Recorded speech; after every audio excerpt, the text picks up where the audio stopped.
بسم اللہ الرحمن الرحیم رب اشرح لی صدری ویسر لی امری واحلل عقدۃ من لسانی یفقہوا قولی اللہم اجرنا من النار۔ اللہ تعالیٰ سب کو جہنم کی آگ سے محفوظ رکھیں انشاءاللہ، الہ آمین الہ۔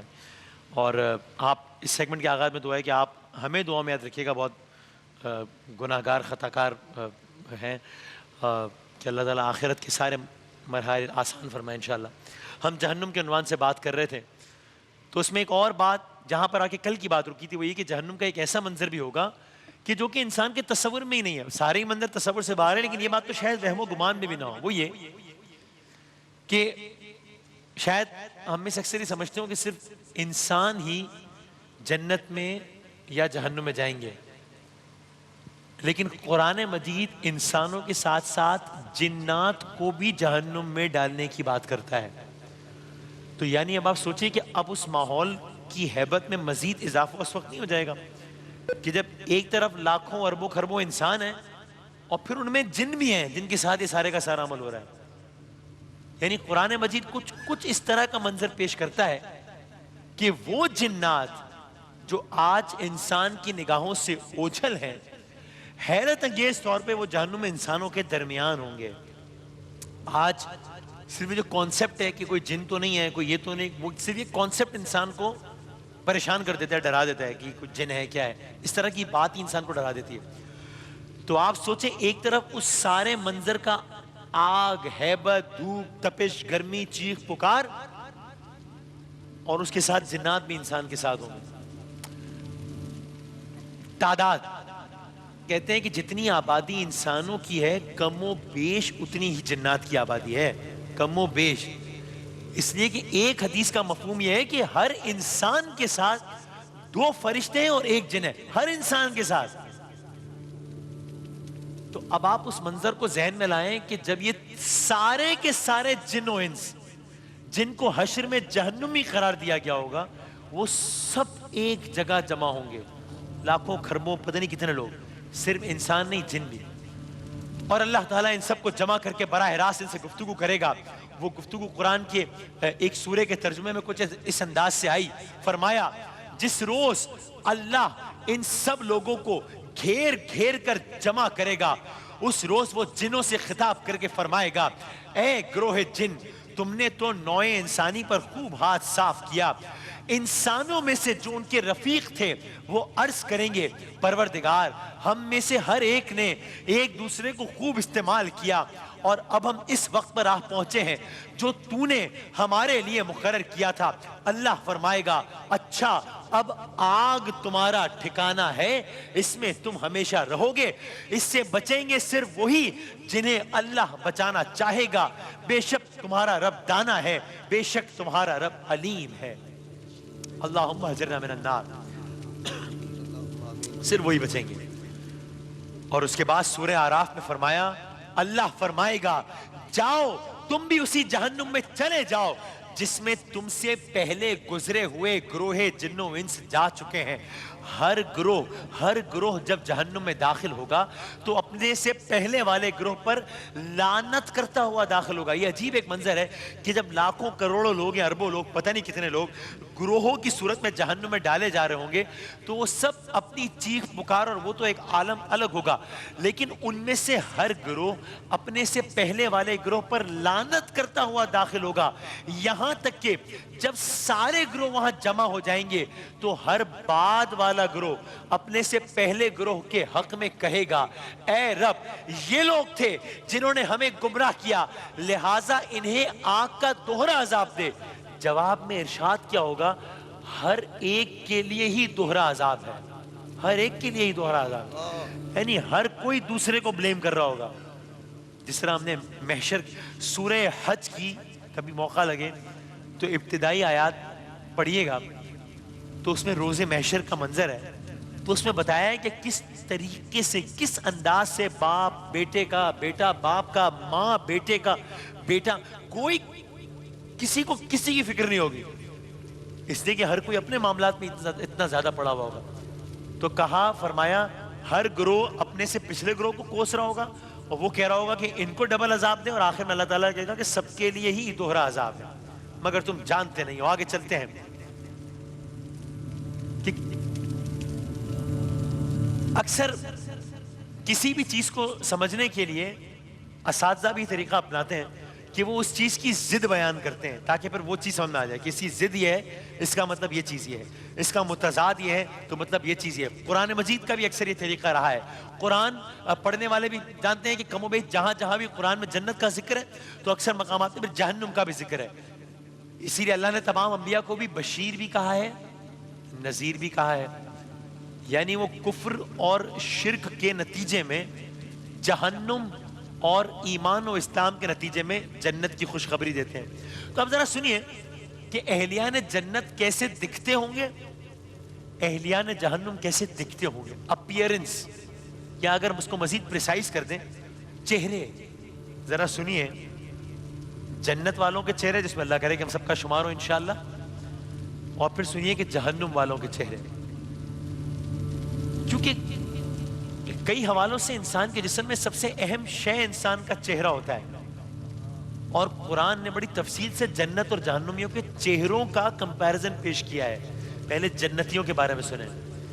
جنتیوں کے چہروں کے بارے میں فرمایا ان کے چہروں پر تم خوشحالی محسوس کرو گے، ان کے چہروں پر تم رونق محسوس کرو گے۔ کچھ چہرے اس روز دمک رہے ہوں گے، خوشی سے ہنس رہے ہوں گے۔ وہ لوگ جن کے چہرے روشن ہوں گے ان کو اللہ کے دامن رحمت میں جگہ ملے گی، ہمیشہ وہ اسی حالت میں رہیں گے۔ یہ کہا جنتیوں کے چہرے میں۔ مزید کہا جنتیوں کے بارے میں اس روز کچھ چہرے تر و تازہ ہوں گے، خوشحالی کی رونق ہوگی۔ سورہ یونس کی ایک آیت کا ترجمے کا مفہوم ہے جن لوگوں نے بھلائی کا طریقہ اختیار کیا ان کے لیے بھلائی ہے اور مزید فضل، ان کے چہروں پر روسیائی اور ذلت نہ چھائے گی، وہ جنت کے مستحق ہیں جہاں وہ ہمیشہ رہیں گے۔ یہ ہوگا جنتیوں کا عالم۔ اب جہنمیوں کے بارے میں سنیں، یعنی ان کے چہرے تر و تازہ ہوں گے، چہروں پر روسیائی نہیں ہوگی، ذلت نہیں ہوگی۔ آگے بڑھتے ہیں۔ اب اس کے مقابلے میں جہنم والوں کے چہرے سنیں، فرمایا آج جن لوگوں نے خدا پر جھوٹ باندھے ہیں، آج جن لوگوں نے خدا پر جھوٹ باندھے ہیں، قیامت کے روز تم دیکھو گے پہلی بار ان کے منہ کالے ہوئے جا رہے ہوں گے، ان کے منہ۔ اور اب اگین یہ اگر اللہ تعالیٰ کہہ رہا ہے، قرآن میں کہہ رہا ہے، تو یہ کالا بھی کوئی دنیا والا معاملہ نہیں ہوگا، یہ کوئی الگ ہی معاملہ ہوگا۔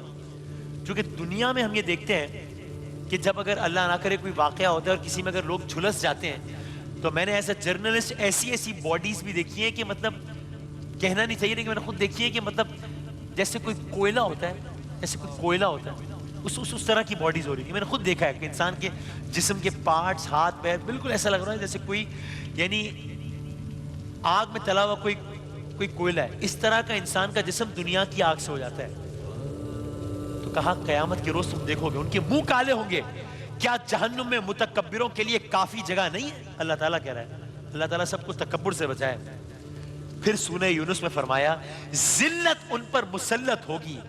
اب اگر اللہ کہہ رہا ہے کہ اس کی رسوائی ذلت ہے، انسلٹ ہے، ذلیل ہونا ہے، تو پھر اس کا کیا عالم ہوگا دنیا میں؟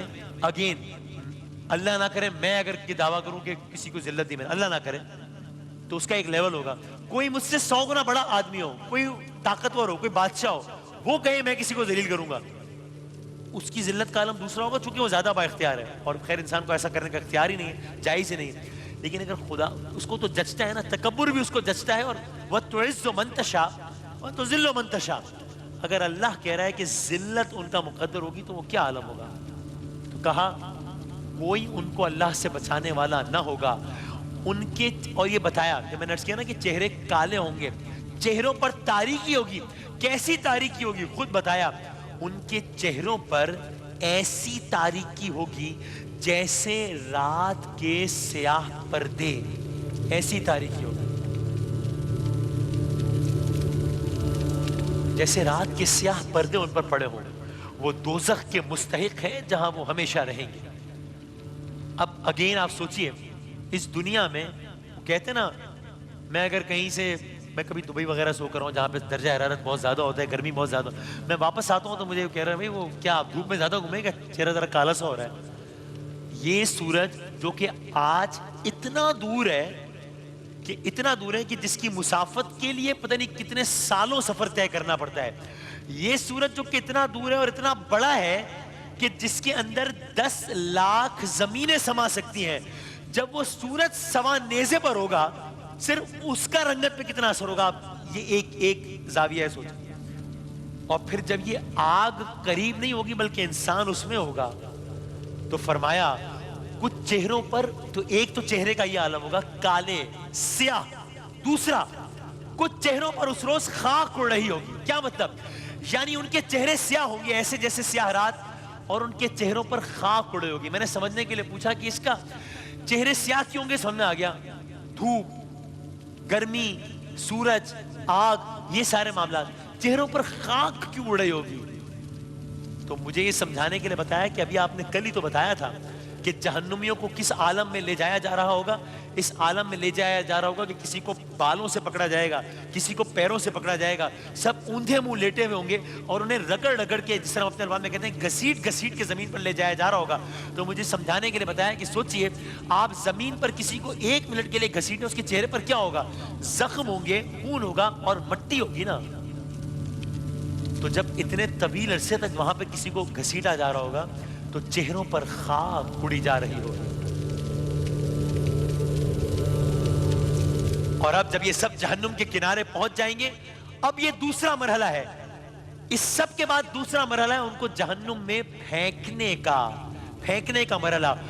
جنت میں داخل کیا جائے گا. یعنی معلوم ہوتا ہے ممکن ہے کوئی ایسی صورتحال بھی ہو کہ جہاں جنت کا ماحول اس طرح ہو کہ وہ وسیع و عریض ہو, اس طرح ہو.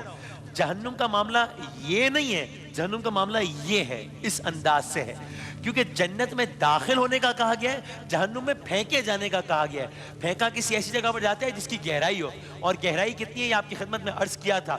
اب دوسرا مرحلہ ہے ان کو جہنم میں پھینکنے کا, اور کس عالم میں پھینکا جائے گا, کہا اس وقت بھی ان کو پیروں سے یعنی کہ چلتے ہوئے جہنم میں داخل نہیں کیا جائے گا, بلکہ ان کو سروں کے بل الٹا لٹا کر جہنم میں پھینک دیا جائے گا. اور یہ پھینکنا ایک ایک کر کے نہیں ہوگا, پوری نسل ایک ساتھ جہنم میں پھینکی جائے گی. یعنی اب آپ ایک منظر اگر میں آپ کو دکھا سکوں, آج سے 20 سال پہلے کا منظر, یہ ہم سب نے ٹیلی ویژن سکرینز پر دیکھا. یہ 9/11 کا منظر ہے, طیارے آپس میں ٹکرا گئے, لوگوں کو لگا کہ اب جان کسی بھی طریقے سے نہیں بچ رہی. لوگوں کو یہ لگا کہ اس عمارت میں رہنے کا مطلب ہے جل کے مر جانا. لوگوں نے چھلانگیں لگانا شروع کی بلڈنگ سے.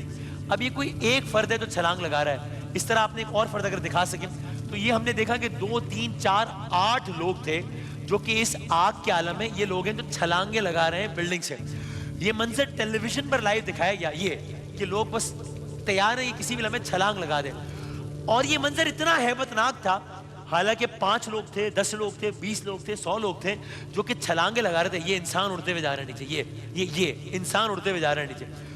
تو یہ منظر اتنا ہیبت ناک تھا کہ جن لوگوں نے اپنی آنکھوں سے یہ منظر دیکھا وہ سالوں تک اس کے ٹراما سے باہر نہیں آ پائے. یہ حالانکہ 5 10 15 20 لوگ تھے. اب آپ سوچیں پوری کی پوری نسل ایک ساتھ پھینکی جا رہی ہوگی, یعنی نہیں معلوم کتنے ارباہ لوگ ہوں گے جو کہ ایک ساتھ اوندے پھینکے جا رہے ہوں گے. اس منظر کے ہیبت ناک ہونے کا اندازہ لگائیں. اور آخری بات آج کی حد تک یہ بھی سوچیں, یہ جو لوگ اپنے آپ کو گرا رہے تھے بڑا تکلیف دہ مرحلہ تھا, لیکن یہ اپنے آپ کو انہوں نے گرایا ہے اور زمین تک کتنی دیر میں پہنچ گئے؟ 10 سیکنڈ, 20 سیکنڈ, بہت اونچی عمارت تھی 40 سیکنڈ, 1 منٹ, 2 منٹ, یہ بھی میں نے زیادہ بتا دیا, اس سے زیادہ تو نہیں ہوگا. تو آپ سوچیں یہ جو 15 لوگوں کا منظر ہے جو کہ 30 سیکنڈ کا منظر ہے وہ اتنا خوفناک ہے. وہ جو 15 ارب لوگوں کا منظر ہوگا اور 70 سال کا منظر ہوگا. چونکہ کل یہ جانا تھا ہم نے کہ جہنم کی گہرائی سمجھانے کے لیے سرکار دو عالم صلی اللہ علیہ وآلہ وسلم نے بتایا کہ ایک پتھر تھا جو آج سے 70 سال پہلے پھینکا گیا تھا, آج وہ جہنم کی تہ میں جا کے لگا ہے. 70 سال سے وہ گرا چلا جا رہا ہے, گرا چلا جا رہا ہے, گرا چلا جا رہا ہے. جو لوگ سائنس, گریویٹیشنل فورس بہت تیزی سے کھینچتی ہے اس چیز کو اپنی طرف, اور اگر کوئی بھاری چیز ہو تو اور تیزی سے کھینچتی ہے. یہ 70 سال تک چلا جا رہا ہے، چلا جا رہا ہے، چلا جا رہا ہے. اس عالم میں جہنم میں داخل نہیں کیے جائیں گے، پھینکے جائیں گے. اس حوالے سے تذکرہ مزید آگے جاری رکھیں گے کل انشاءاللہ. ایک بریک کے بعد ملتے ہیں. اللہم اجرنا من النار.